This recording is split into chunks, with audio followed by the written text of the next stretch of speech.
attention. See how one Elon student is using her talents to brighten up a local business. And how another student uses her voice to inspire others. All that and more. Elon Local News starts right now. Live from the Jane Brian Williams Studio at Elon University School of Communications, you're watching Elon Local News. Hello, and thanks for watching Elon Local News. I'm Jackie Pascal. And I'm Maya Eaglin. We begin tonight with some breaking news. Jeffrey Coker is leaving Elon after this semester. Coker is the director of Elon's core curriculum and associate professor of biology. He has accepted a position as vice president for academic affairs, dean of college, and professor of biology at Westminster College in Pennsylvania. Coker says in an email to global faculty, quote, "It has been and will continue to be through May 30th, a great joy to work with each of you in the core teaching community," end quote. Student Government Association elections are in full swing. Students can cast their votes now for the next group of student body leaders. Voting started this morning at 9 a.m. and will close at 5 p.m. Tuesday. In order to vote, check your school email and follow the SGA link to the ballot. The final results will be announced Tuesday by 6 p.m. in the Mosley Student Center. And for continuing coverage on the election, check out elonnewsnetwork.com. A non-profit recently listed a local organization, Alamance County Taking Back Alamance County, or Act Back for short, on a list of neo-Confederate hate groups in the United States. Southern Poverty Law Center tracks and lists different hate groups annually. There are 917 hate organizations in the U.S. and 31 of them are in North Carolina. Act Back says its only goal is to protect Southern heritage, but one Elon professor has been working with the SPLC to find proof that this group is hateful in nature. Our Paige Proso has more. Off of Highway 87, on top of a 40-foot pole, flies a Confederate flag. Hundreds gathered at the event organized by local Alamance County group Act Back, which stands for Alamance County Taking Back Alamance County. But recently, the Southern Poverty Law Center listed Act Back as a neo-Confederate hate group. This group, Act Back, showed up at events, harassed citizens, flying flags where they don't need to be.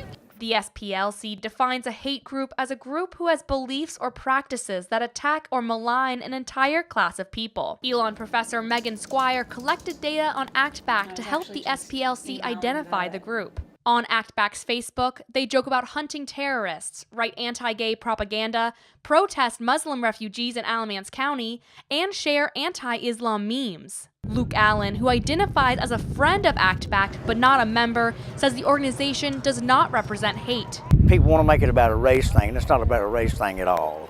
We don't look at it like that. It's about part of our history. In an email statement to Elon News Network, Gary Williamson, the founder of Act Back, says the organization is about protecting their culture and does not have hateful or racist views. In response to the Facebook post, Williams said in another statement that the organization has made strides since then, and as long as people are willing to listen and work together, then so are we.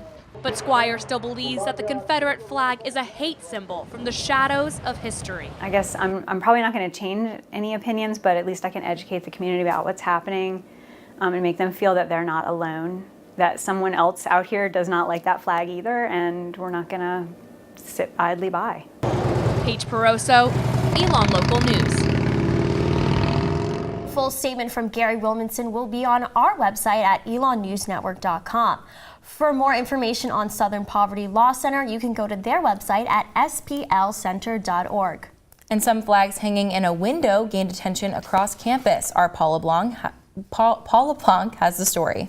They hung on campus for all to see. Two Confederate flags in the first floor window of the Sloan dormitory. So I personally did this as a symbol of conservative pride and to show that all opinions matter and you can't shut down mine because of your own. Freshman Zach Heinel and his roommate Oliver Fisher hung the two Confederate flags on Sunday. These symbols of racism and slavery are really just sort of schemas that have been developed by society. The original meaning of the flag was actually freedom from tyranny. But American history professor Charles Irons says a Confederate flag isn't a conservative symbol. This is not a judgment call. It's not a tricky one. The most direct reading in the flag is anti-black racism, and if the student thinks otherwise, I would like to give a menu of choices that would more accurately convey a conservative message. After complaints from students, the university spoke to Einel, who says he voluntarily replaced the Confederate flag with an American one Monday afternoon. Cecilia Ibarra, member of the Center for Race, Ethnicity, and Diversity Education, says flying the flag at all, even for a few hours, is enough to cause concern. More in this campus than in any other one, I think, because our biggest group is white people, and so people from minorities will feel less welcome in this campus. Despite taking the flag down, Heinel claims any reactions to the flags were overblown. Ultimately, at the end of the day, it's a piece of cloth, and I don't think that people should be offended by it. Paul LeBlanc, Elon Local News. In a written statement, former college Republicans President Matt Corman said, quote, "That flag does not represent conservatism at all or the Republican Party, and anybody who says it does obviously has no clue what conservatism and the principles that the Republican Party is broadly based on are about." Student Government Association introduced a new bike program which will allow students to use bikes on campus for free. Students can hop on and pedal from 2 bike rental stations, one in front of Danley Commons and the other by Lakeside Plaza. Students can stop by the SGA table at College Coffee tomorrow at 9:50 or check online to learn more about how to rent bikes. Today was the first day of Love Your Body Week. Every day this week, Campus Recreation and Sparks will host events that focus on wellness and self-care. Here to talk about these events is Olivia Wamalink. Olivia, thank you so much for being here. Absolutely. Thank you for having me. Yeah. Can you tell us a little bit just what this week is all about? Yeah. So Love Your Body Week is sponsored by Campus Recreation and Sparks, and we focus on body positivity, individuality, and self-care. We find that there is an issue on campus with students being a little bit over-involved, and it's really easy to lose your self-care practices during the week. So we just try to bring everyone back and centered into what makes them feel better. That's awesome. So what is going to be different this week from last year or previous years? Yeah, so last year, actually, we were in alignment with National Eating Disorders Awareness Week, and this year we decided to push it up 1 week just to make sure that we had a broader audience. So last year it was really focused on women. We had ladies lifting, which we also have again this year. It's actually tonight, but we really wanted to broaden our audience and make sure we were hitting all different types of people that are affected by eating disorders, but also just need to practice self-care and learn a little bit more about how to take care of themselves and overall health and wellness. Absolutely. And so why do you feel like it is important for people to come to these events? I went to lady lifting, so I'm just wondering why you feel like this is important. I think that it's important for everyone to learn different ways to take care of their body, different self-care practices. So we actually had a table at College Coffee, and we asked a lot of male college students, how they practice self-care during a week, and they actually said lifting weights and eating a lot of protein, but there are plenty of other ways to practice self-care, such as, lighting a candle and writing in your journal, just something that brings you back to yourself and centers you a little bit. So I guess that's probably the biggest takeaway and what we're trying to get across. Absolutely. Thank you so much for being here. Thank you. And if you're looking for a different type of event this week, there's one more that focuses more on politics than protein. On Tuesday, Community Connections will host a forum in McKinnon Hall about the role of government and the future of the two-party system. The event will start at 7 p.m. and feature a discussion led by 3 panelists and questions from the audience. There'll be an informal reception following the discussion to continue the conversation. And our Rachel Ellis is here in studio with us for some reminders before selling an old phone. Rachel, what can you tell us? Thank you, Maya. Buying a used phone online or from a friend definitely has its financial perks, especially for a college student who can't spare hundreds of dollars on the newly released iPhone. But while buying a used phone can be a great way to save money, used phones can contain data from the previous owner if they are not wiped clean. Identity theft can become a concern for iPhone sellers. In order to sell or give away your phone without the risk of having the new owner, having access to personal photos, videos, contacts, or messages, here are a few few things that can be done to clear your cell phone. First, remove the SIM card. If you have not already backed up the phone, do so as well. By removing all added storage, which could be on your micro SD card, you are also stripping any extra saved information that is a part of the phone's identity. There's also factory reset options online on your phone. These simple steps might take a few minutes now, but save you a lot of stress in the long run. With this week's College Consumer, I'm Rachel Ellis.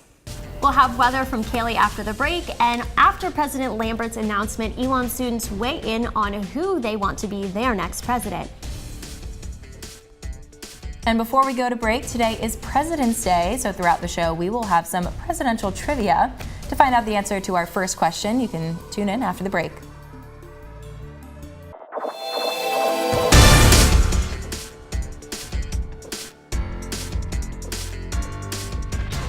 Welcome back to Elon Local News. Here's the answer to the President's Day trivia question from before the break.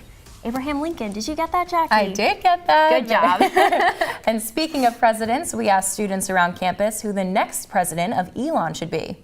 Barack Obama should be the next president of Elon University because he just has so much experience with communication and all kinds of things like that, and he really cares about education, and I think he would just be a good fit for Elon. I definitely think Michelle Obama because she was such a presence in the White House and she instituted so many great programs, and honestly our healthy eating options here would skyrocket. I think Drake should be the next president because he's dope. I think that the next president of Elon University should be Tom Brady because he's the greatest quarterback of all time and he's a god and there's nothing he can't do.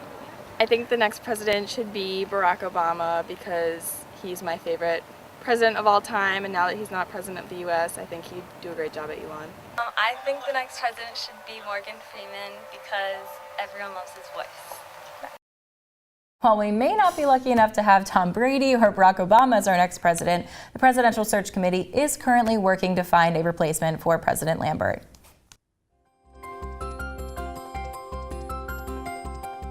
So this weather, it's weird. It starts off really cold in the morning and then it's beautiful. Oh, but it got hot really fast, and It it's did. hopefully supposed to be hot the rest of the week. Kaylee Tracy is under the Oaks right now with this week's Phoenix 5-day forecast. Kaylee, what's it going to be like this week? Well, Jackie and Maya, it is still pretty nice out here. It's getting a little dark under the Oaks, but we were just playing catch with some dogs who are out here enjoying the weather as well. This weekend, people were outside in the nice temps, enjoying ice cream, riding bikes, and in their hammocks under the Oaks as well. And if you're hoping that those high temperatures will stick around, you're in luck, because this week, we will see a high of 72 degrees today and a low of 42 with sunny skies. Tomorrow will be a little less sunny with a high of 67 degrees and a low of 48 degrees. Wednesday, you're going to want to bring your umbrellas out. This is the only rainy day of this week. Temperatures will still be in the 50s and 60s though. The sun peaks back out Thursday with a high of 75 degrees and a low of 52. And sunshine will round out the week on Friday with a high of 78 degrees and a low of 58. So Jackie and Maya, if you get a chance to go out and hang out outside, do homework, hang out in your hammock out there, I highly suggest it. Every day this week will be pretty nice besides Wednesday, so make sure you get out there. Back to you in the studio. Sounds good. Yeah, thank you, Kaylee. I definitely plan on it. Well, coming up next, I checked out a new piece of art coming to a yoga studio near you. And later, our Black History Month profile highlights a remarkable student here at Elon. But first, here's another round of President's Day trivia.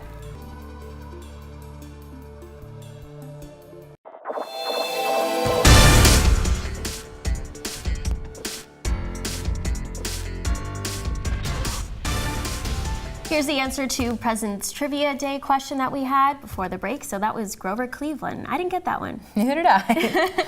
Well, you might not have guessed it from the warm weather we've been having, but Resident Life says student colds may be at a year-long high in some student residential neighborhoods. Dietrich Robinson, the community director for the Danley neighborhood, says this time of year he typically sees a spike of sickness in Danley and that there's not much he can do about it.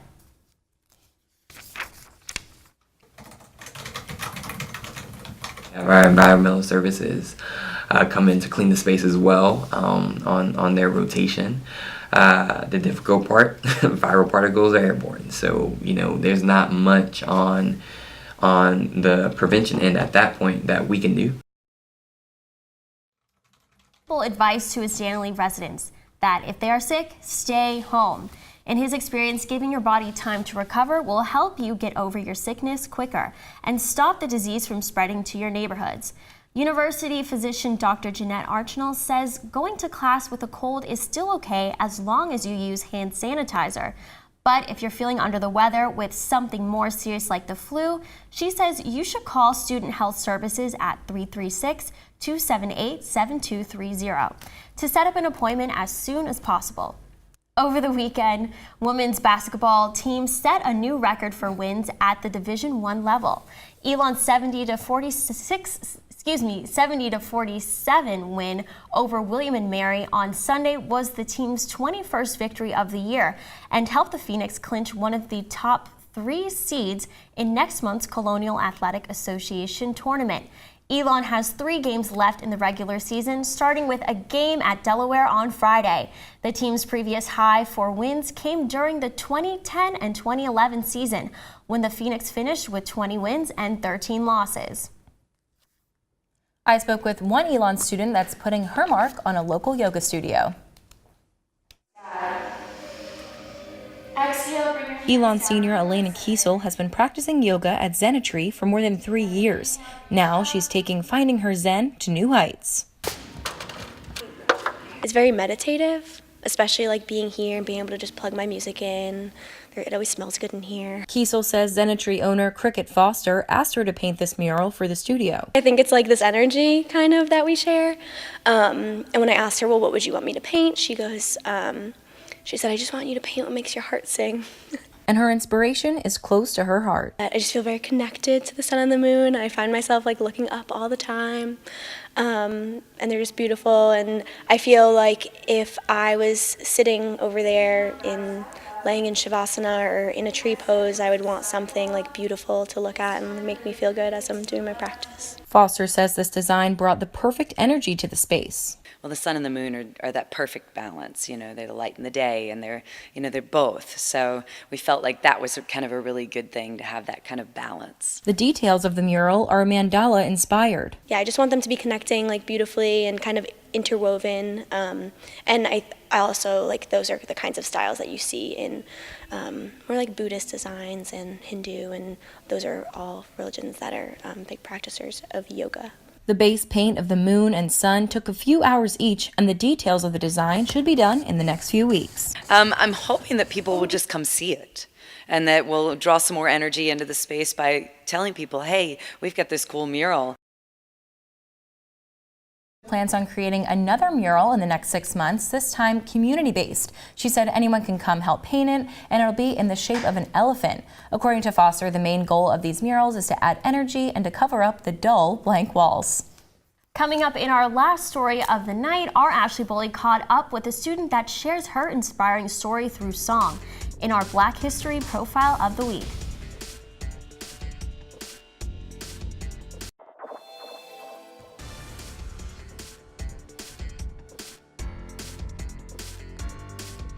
So as we've been mentioning throughout the show, it is President's Day. So Maya, who is your favorite president? You know, that's a tough one. I would say big fan of Carter, big fan of JFK. Okay. Obama obviously did a bunch of great things too. Yeah. Does anyone come to mind? I like JFK because of Jackie Kennedy. So we share the same name. So Right. I feel like I have a special place in my heart for them. A lot of my friends don't have school today, so I'm just really? like, yeah, I think it's a federal we holiday. Class, so. It's a federal holiday. Yeah. So. Also this month, all February, we've been highlighting people on campus for Black History Month. And this week, our Ashley Bully found one student who finds strength through song. Logan is not a typical Elon student. Last spring, she was unexpectedly told that she would lead Elon's gospel choir as a sophomore. I'd heard nothing about it, and I look around at the other people, I'm like, oh, okay. And so I began being the sole director in September. The energy and atmosphere of gospel choir is what enticed her to join as a freshman, and the leadership impacts her even more than the notes she sings. I love watching my kids, well, they're not kids, but my kids, grow and seeing how spectacular they are at music. She uses her musical ministry to touch the lives of her choir, such as Makisha Davis. She's always about the choir, and she just loves like including everyone and always getting people to get out of their comfort zone, to sing and just praise the Lord. Singing empowers both Davis and Logan. At times, like, everyone struggles in college, like, everyone has their downfalls, but like, coming to gospel choir is honestly my relief. Logan finds peace in leading gospel choir. I know that it has brought me strength on my greatest day, on my lowest day and my greatest day. Logan's passion is singing here at Newman Lumen, and just a few steps away in Gray Pavilion is where she takes classes in political science to help advance her career in helping families. I can't have babies, and so that is when I decided that I wanted to be an adoption attorney, and I wanted to help people that were like me. When she was 16, she was diagnosed with endometriosis. They found out that my ovaries make too many eggs, and so they don't work. But she's determined. I've never let it stop me from doing what I think I'm called to do, and that is to be a student and go to school to be a lawyer and change lives and to lead ministry here. Through the music, she finds her strength. Ashley Boley, Elon Local News. Wow, what beautiful music. They Such a sound great amazing. Story, yeah. And Lena has so much resilience and courage. I think that is a great theme to hear about during Black History Month. Absolutely. I'm really glad that we've been kind of highlighting some people throughout this month. It's definitely been eye-opening for a lot of us to see so many different people on our campus that maybe we wouldn't have met. Like, I wouldn't have known that she was the leader of gospel choir. I think that's really cool. And I know they had a recital over the weekend. Yeah. So. Yeah, one of my friends actually just joined, and I didn't know until I saw that. Awesome. For more on Logan's story, you can pick up a copy of The Pendulum on Wednesday to see more about that. So that's all we have for you tonight. For more updates, check out elonnewsnetwork.com. You can also follow us on Twitter, Facebook, and Instagram at Elon News Network. Have a great week, Elon.